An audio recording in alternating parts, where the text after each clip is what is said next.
Hola hermanos, ¿cómo están? Espero que se encuentren bien. Les mando mis saludos desde Villanueva, de parte mía, de parte de Ivana, de toda la familia. Los extrañamos mucho. Duro estar tanto tiempo separados, sin vernos. Esperamos en el Señor que pronto finalice este aislamiento obligatorio y que podamos volver a vernos.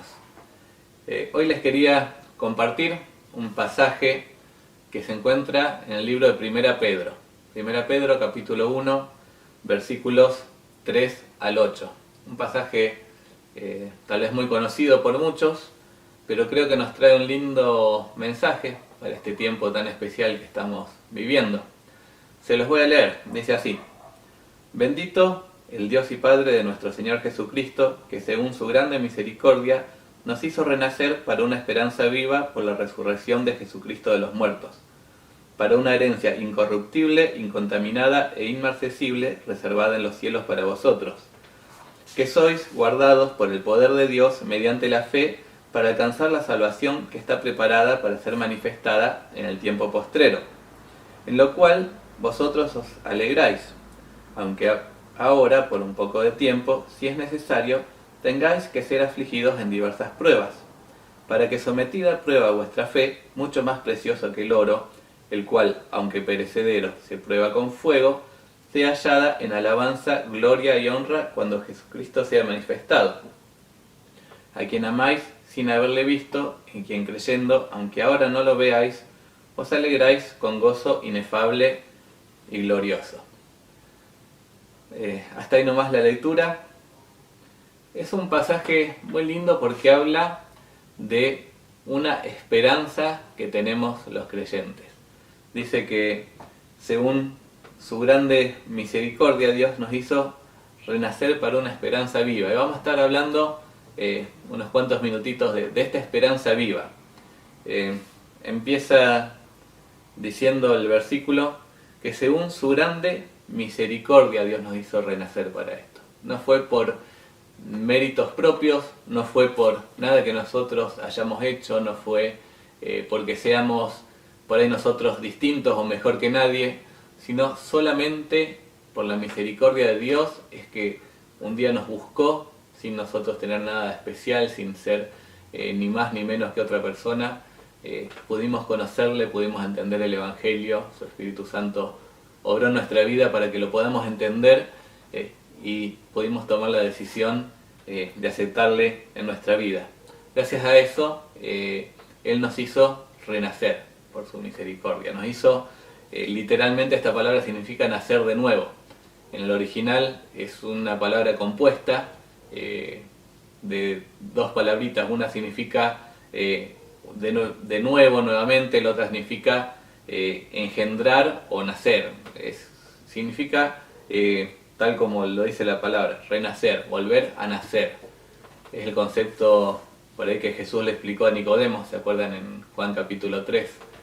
Cuando Nicodemo vino preguntando qué tenía que hacer para ser salvo, y Jesús le dijo que le era necesario nacer de nuevo.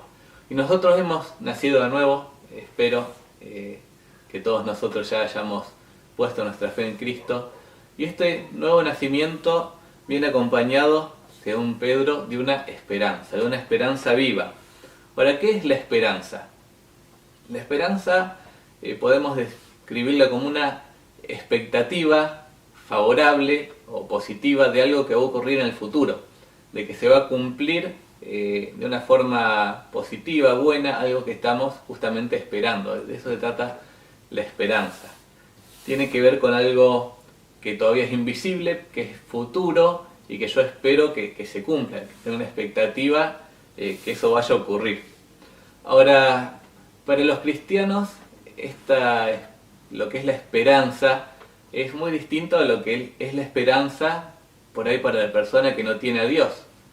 Una persona sin Cristo muchas veces tiene esperanzas y son expectativas en cosas que no son 100% seguras. Por ejemplo, una persona enferma puede tener esperanza en que vaya a curarse, de algún cáncer, alguna enfermedad grave, pero no necesariamente se va a curar, no necesariamente su expectativa se va a cumplir. Entonces la esperanza es solo una expectativa en que algo me va a salir bien, que algo que yo quiero va a pasar, pero que no es necesariamente que va a pasar sí o sí.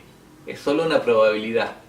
Ahora, para el creyente, la esperanza tiene que ser algo inamovible, algo seguro.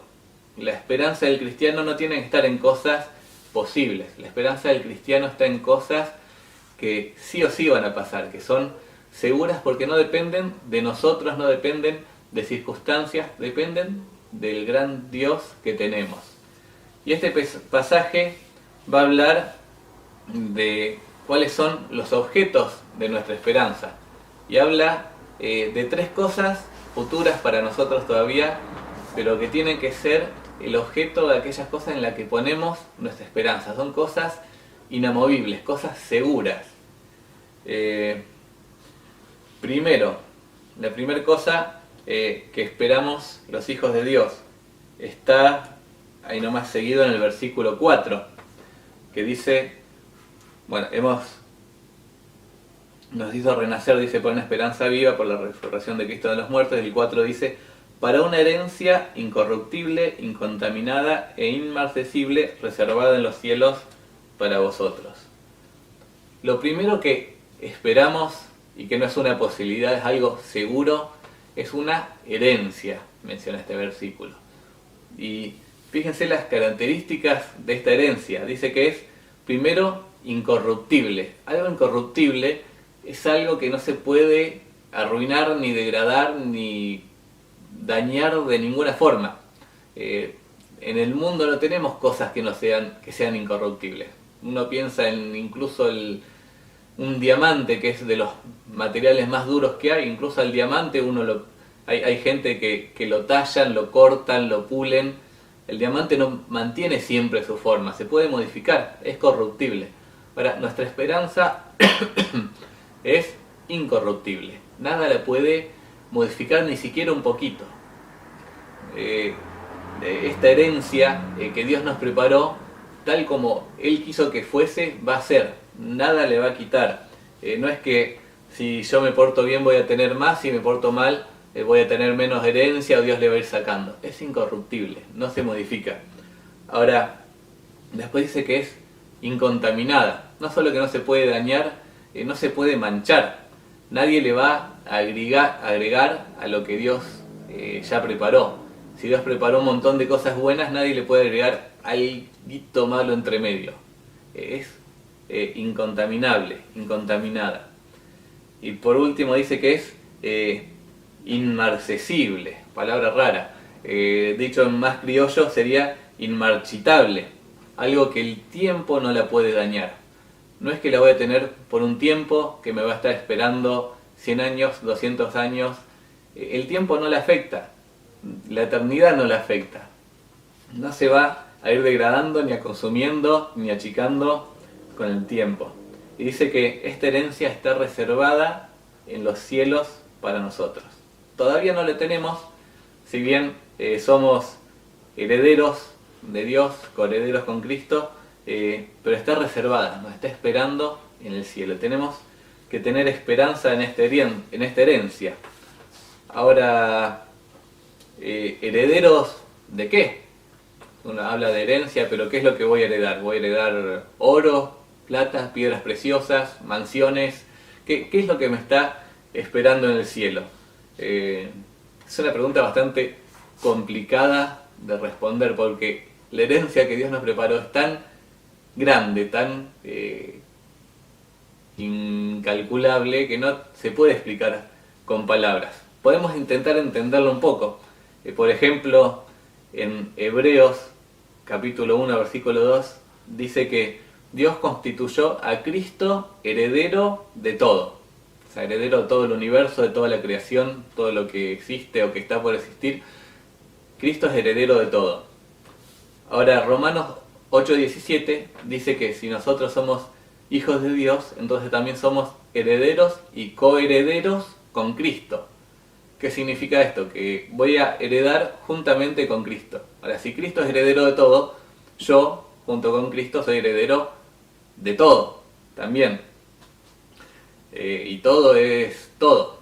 Ahora, no me pregunten en la práctica qué uso podemos dar de esta herencia, porque la verdad que hay cosas que no las vamos a descubrir, que son tan maravillosas que solo las vamos a poder entender cuando estemos en el cielo, cuando recibamos esa herencia. Pero sí que tenemos que entender que no es un pequeño cofre con cosas preciosas que Dios nos tiene preparados. La herencia es mucho más que eso. Efesios capítulo 1 versículo 18, hablando de esta herencia, dice así, dice: alumbrando los ojos de vuestro entendimiento, para que sepáis cuál es la esperanza a que Él os ha llamado, y cuáles las riquezas de la gloria de su herencia en los santos. Hermoso versículo también, porque habla de la esperanza que tenemos a que Dios nos ha llamado, justo lo que estamos hablando de Pedro, ¿no? De la esperanza, y cuál dice la riqueza de la gloria de su herencia en los santos. Cuando habla acá de la herencia que está preparada, habla de riquezas y habla de gloria. Es algo que tan maravilloso que todavía no podemos entender. Y pensar que a veces nos hacemos problemas por cosas tan chiquitas en comparación acá en la tierra, ¿no? A veces me pongo mal porque quería cambiar el auto y no pude, porque quería tal celular y solo me alcanza la plata para otro que no tiene tantas cosas, y nos ponemos mal a veces por cosas materiales, temporales, que comparado con lo que ya tenemos en el cielo no es nada. Que la esperanza en esta herencia nos anime, ¿no? Que no nos deprimamos a veces por lo poquito que no tenemos, y gocémonos por la hermosa herencia que Dios nos ha dado. Ahora, otra cosa más que esperamos en el cielo, el pasaje sigue, versículo 5, dice así: que sois guardados por el poder de Dios mediante la fe para alcanzar la salvación que está preparada para ser manifestada en el tiempo postrero. Acá puede llegar a ser un poquito confuso, porque habla de la salvación que vamos a tener en el tiempo postrero. Ahora, como no es que ahora somos salvos, sí, ahora somos salvos, todo aquel que ha creído en Cristo ya ha sido renacido, ya ha sido hecho una nueva criatura, ya tiene la salvación. Pero tenemos que entender un poquito a qué se refiere acá entonces. La salvación para el cristiano, muchas veces enseñamos que se da en 3 etapas. La primera en la etapa pasada, la otra en presente y la otra en futuro, aunque al que le gusta aliterar y poner todo con la misma letra, vamos a decir pasado, presente y porvenir, futuro. En el pasado fui salvo de la paga del pecado. ¿Se acuerdan que Romanos 6:23 dice que la paga del pecado es muerte? Eso se refiere a que la condena que hay sobre mi pecado, o sea, que yo tengo que pagar, es la muerte. Ahora, de esa paga del pecado, de esa condena, fui salvo en el mismo instante que yo acepté a Cristo en mi corazón. En ese momento que yo he pasado de muerte a vida, cualquier condena sobre mi pecado ya no está sobre mí, quedó sobre Cristo y Él la llevó por mí en la cruz. Desde ese momento fui salvo, en el pasado, fui salvo de la paga del pecado. Ahora, en el presente, soy salvo del poder del pecado.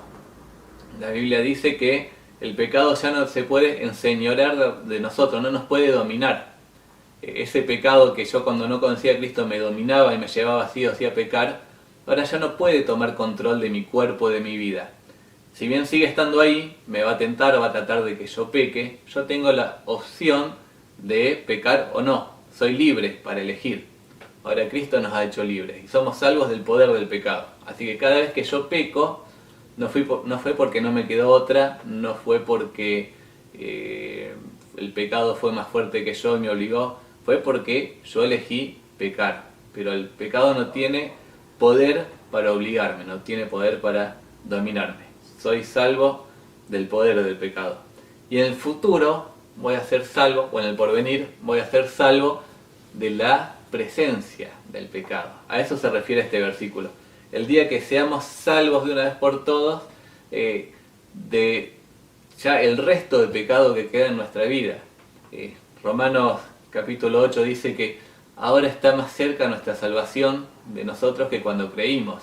Esa salvación futura de ser librado de la presencia del pecado.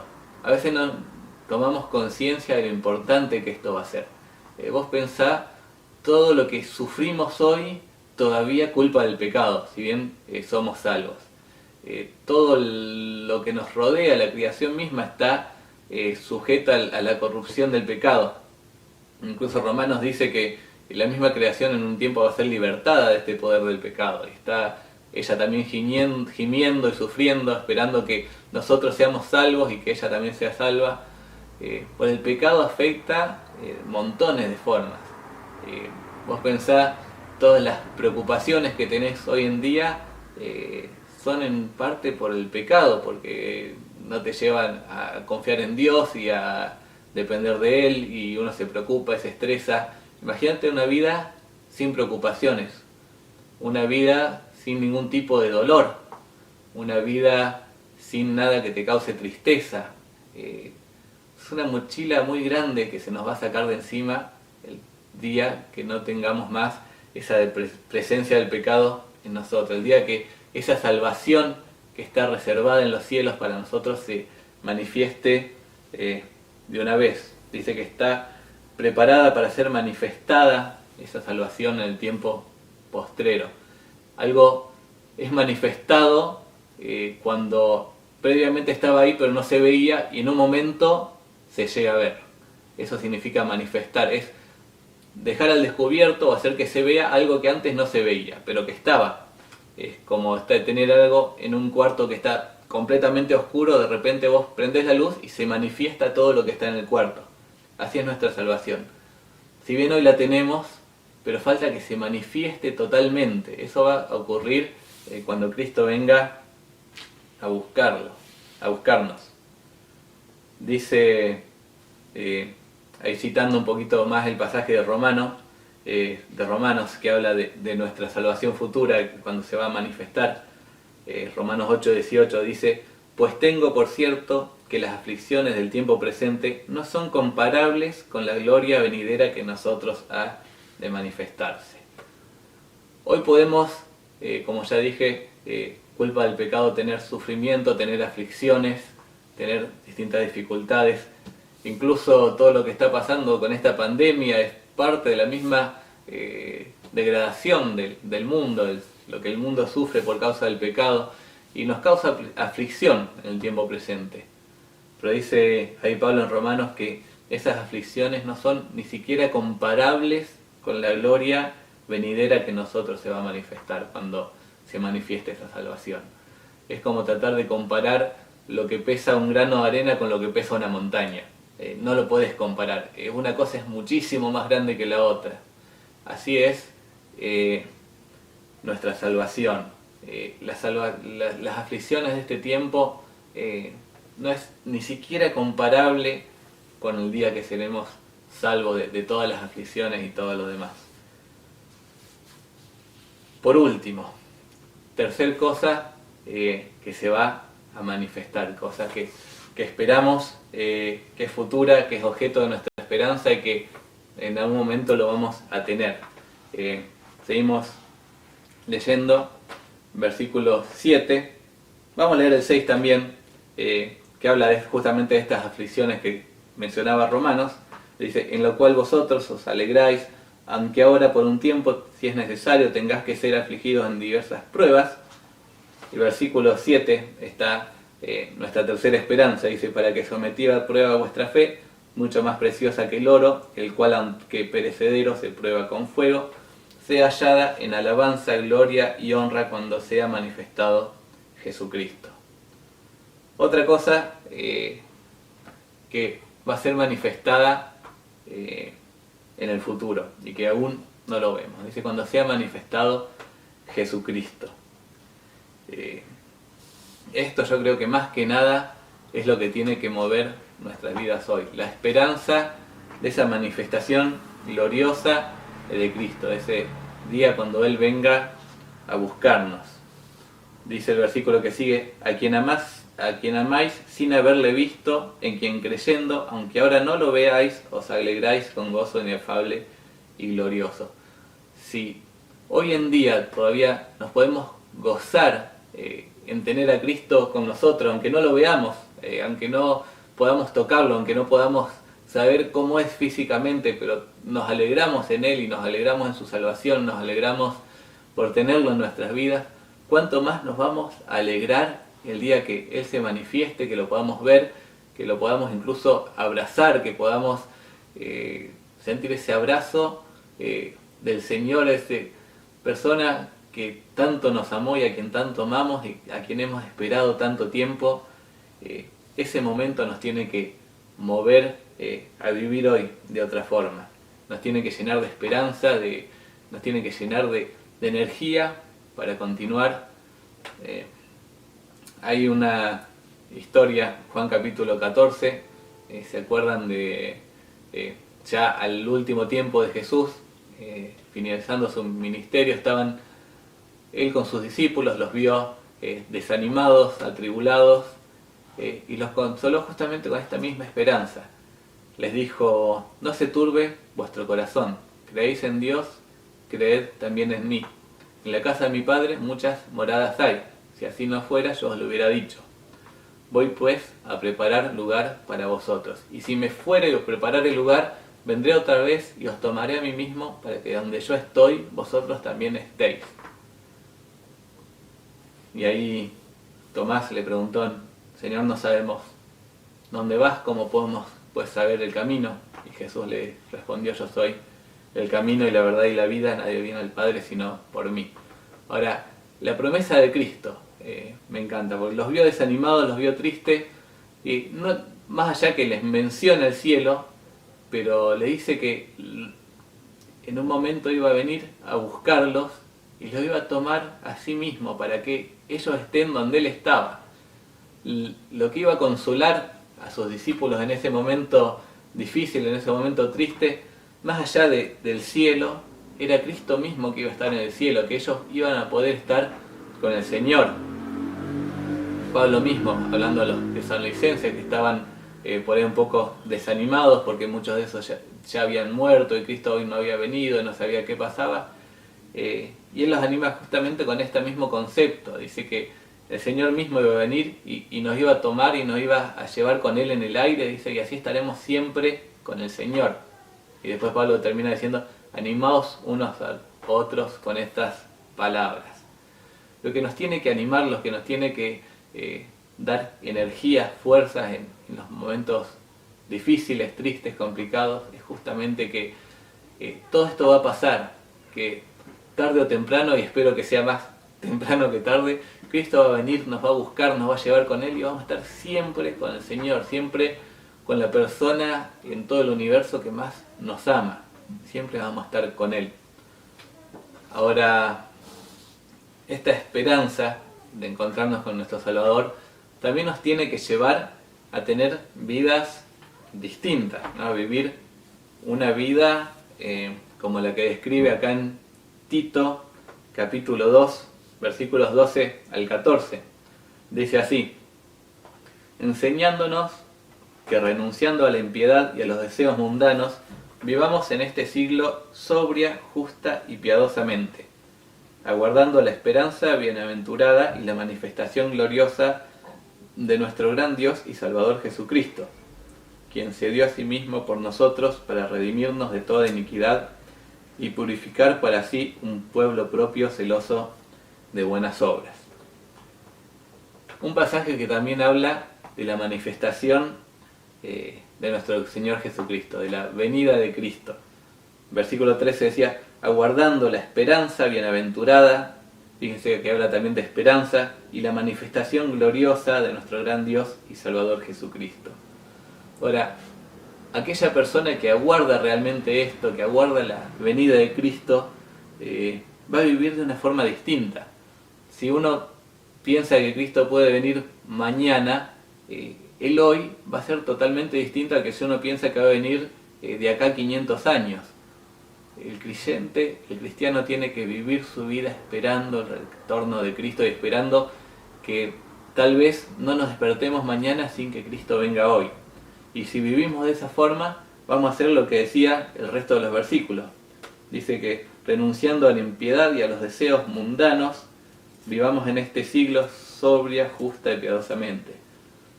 Si realmente esperáramos que Cristo viniera hoy, renunciaríamos a cualquier aspiración que quisiéramos lograr en este mundo. Y haríamos cualquier cosa que nos lleve a llevar fruto y honra y gloria a nuestro Dios. Que cuando Él venga nos halle viviendo como Él quiere y no haciendo cosas malas. Dice que Filipenses, para que en su venida no nos alejemos de Él avergonzados. ¿Por qué? Porque no solo que lo vamos a ver, vamos a saber que ese mismo Cristo que vamos a estar viendo volver es aquel quien se dio a sí mismo por nosotros, dice el versículo 14, para redimirnos de toda iniquidad y purificar para sí mismo un pueblo propio, celoso de buenas obras, expectantes, ansiosos de hacer buenas obras.